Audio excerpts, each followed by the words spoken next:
네, 주안에 만나 6월 4일 토요일 묵상을 함께 나오도록 하겠습니다. 오늘 말씀은 잠언 19장 1절에서 14절 말씀으로요. 하나님은 항상 오르시다 라고 하는 제목으로 함께 묵상을 나오도록 하겠습니다. 성도들이 신앙생활을 하는 데 있어서 가장 중요한 것은 하나님과 나의 자리를 온전히 정립하는 것입니다. 온전한 그리스도인들은 기도와 묵상의 자리에서 항상 하나님의 위치를 생각합니다. 하나님을 묵상하고 내 마음에서 틀어진 하나님의 자리를 다시 바로잡고 또 바로잡습니다. 그러나 이 관계가 계속 또 틀어지는 경우들이 있죠. 우리의 죄가 마음에 들어와서 그 모든 정리된 것들을 헝클어 버릴 때 그렇게 됩니다. 죄가 들어올 때 가장 먼저 하나님과의 관계가 엉망이 되어버리며 이때 우리들에게 정렬되었던 하나님과 나의 위치에 혼선이 생기게 됩니다. 그때 우리는 하나님이 틀렸다라고 하는 말을 하면서 하나님을 정죄하게 됩니다. 성경에는 하나님을 정죄하는 인간들의 모습들이 상당히 많이 나옵니다. 아담이 범죄하였을 때에도 그 원인에 대해 물으시는 하나님 앞에서 책임을 하나님께 돌리죠. 창세기 3장 12절에 보면 하나님이 주셔서 나와 함께 있게 하신 여자 그가 그 나무 열매를 내게 주었으므로 내가 먹었나이다 라고 말합니다. 즉 하나님이 하와를 주셔서 결국 이렇게 되었다라고 하나님을 정죄하는 것입니다. 미가 2장에서는 하나님의 예언을 두고 욕하는 말을 그치지 않는다라고 표현을 합니다. 여호와의 영이 성급하다. 그의 행위가 이러하다라고 말하죠. 하나님을 피고석에 올려놓은 최고의 사건은 그의 백성들이 하나님의 백성들이 하나님이신 예수 그리스도를 재판석에 세운 것입니다. 예수님이 돌아가실 때 다른 죽음의 방법들이 아닌 재판의 과정을 지나면서 십자가로 가셨다라고 하는 것은 죄를 지은 피조물들이 하나님에 대하여 가지고 있는 가장 근본적인 태도를 보이는 상징적인 그 모습입니다. 죄는 교만을 가지고 오고 그 교만은 피조물이 하나님을 틀렸다라고 정죄하게 하는 것입니다. 오늘 잠언 19장 3절에서도 사람이 미련함으로 자기 길을 굽게 하고 마음으로 여호와를 원망한다라고 말씀하고 있습니다. 자신들의 죄와 자신의 욕망에 이끌려서 인생길을 걸어가다가 난관에 부딪히고 어려움이 올 때에 하나님이 그렇게 했다고 하나님이 틀렸다라고 하나님을 정죄하지요. 모든 죄는 이러한 미련함을 동반합니다. 미련함이라고 하는 것은 지혜와 명철의 반대말입니다. 하나님을 아는 것이 없고 하나님을 경외하는 것이 없어요. 더 안타까운 것은 그것이 옳다고 생각을 하고 고집스럽게 추진하는 것입니다. 그렇게 스스로 본내에 빠지게 되고 하나님을 원망하게 되고 생각이 혼란의 늪에서 헤어나오지 못하게 되는 것입니다. 자, 그러면 어떻게 여기에서 나올 수가 있습니까? 시편 73편은 이러한 고민을 하였던 한 믿음의 선배의 과정들을 보여주고 있습니다.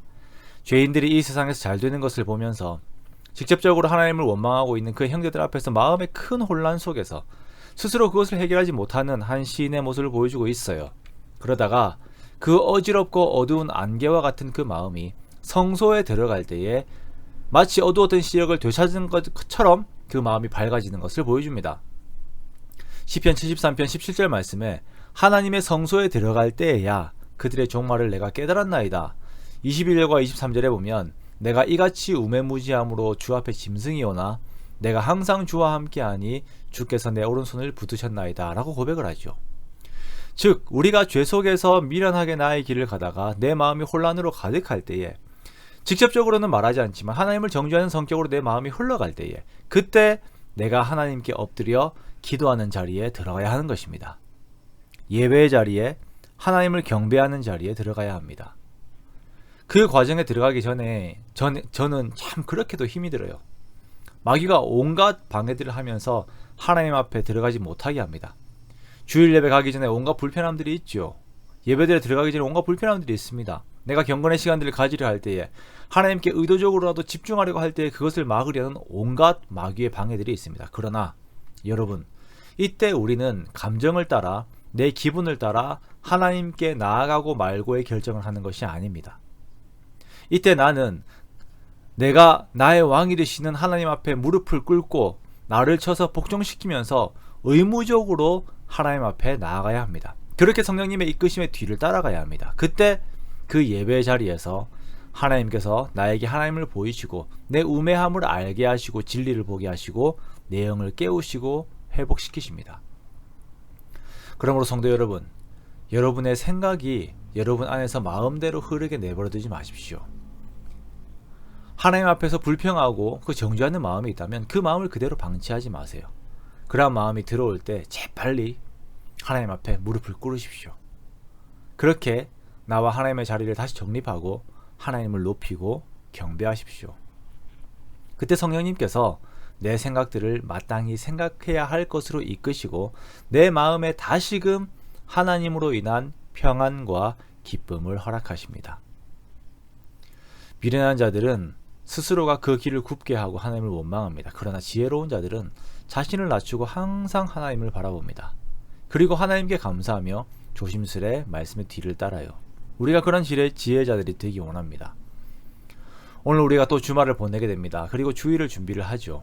오늘 하루 우리의 마음이 하나님으로 채워지는 그런 시간들이 되기 원합니다. 일주일 동안 나를 이끄신 하나님의 역사들을 기억하고 그 은혜와 사랑을 기억하면서 감사하는 시간들을 가지기 원합니다. 그렇게 하나님의 품에서 안도감을 느끼고 더욱 하나님을 기대하는 오늘 하루가 되기 원합니다. 그렇게 함께 하나님 앞으로 나아가는 예배 시간들을 준비하는 저와 여러분 되시기를 주님의 이름으로 축원합니다.